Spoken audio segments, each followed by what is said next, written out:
आप कल और परसों यानी 7 अप्रैल और 8 अप्रैल को घर से बाहर निकलने की सोच रहे हैं तो ये खबर जरा ध्यान से देख लीजिए क्योंकि हो सकता है कि आपको रास्ता बदलने की जरूरत पड़ जाए।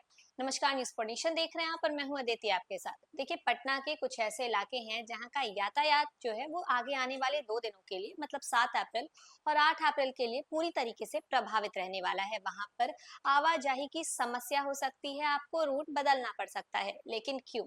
चलिए ये सब कुछ हम आपको इस खबर में विस्तार से बताते हैं। पटना से एक अहम खबर सामने आ रही है जहां विकास कार्यों की रफ्तार के साथ साथ आम लोगों की रोजमर्रा की आवाजाही पर भी असर पड़ने वाला है।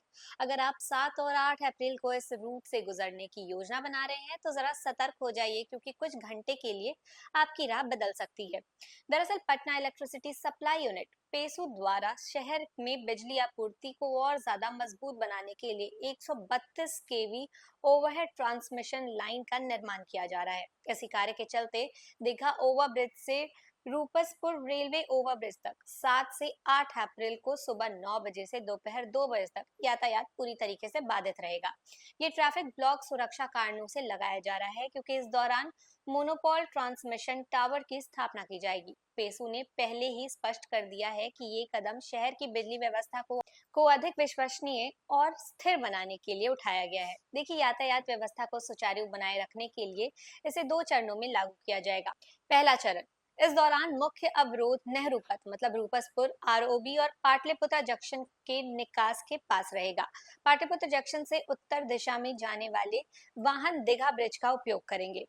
दक्षिण दिशा के लिए वाहन दीघा ब्रिज, दानापुर कैंट, शगुना मोड़, नेहरू पथ मार्ग से जाएंगे।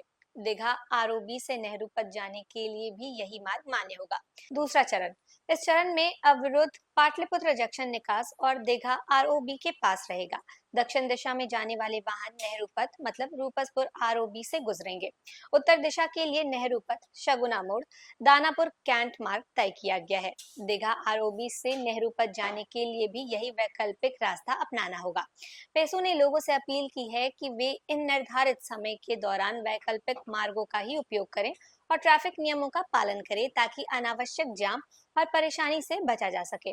प्रमुख चौराहों उसी के साथ साथ डायवर्जन पॉइंट्स पर भी अतिरिक्त पुलिस बल की तैनाती की जाएगी। दरअसल पहले दीघा ग्रिड की बिजली आपूर्ति अंडरग्राउंड केबल के जरिए होती थी, जो हाल में निर्माण कार्यों खास तौर पर एलिवेटेड रोड के चलते क्षतिग्रस्त हो गया।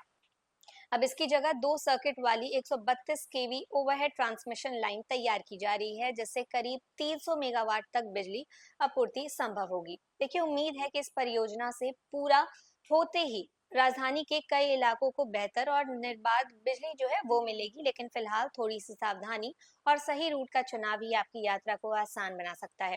तो देखिए, ये थे वो रूट जिसके बारे में हमने आपको बताया कि 7 और 8 तारीख को इन रूट्स में अगर आप निकलने की प्लानिंग कर रहे हैं तो आपको परेशानियों का सामना करना पड़ रहा है, लेकिन वैकल्पिक मार्ग क्या है वो भी हमने आपको इस खबर में बताया। तो फिलहाल इस खबर में बस इतना ही। ऐसे ही लगातार जानकारियों के लिए बने रहे न्यूज फॉर नेशन के साथ। तब तक के लिए नमस्कार।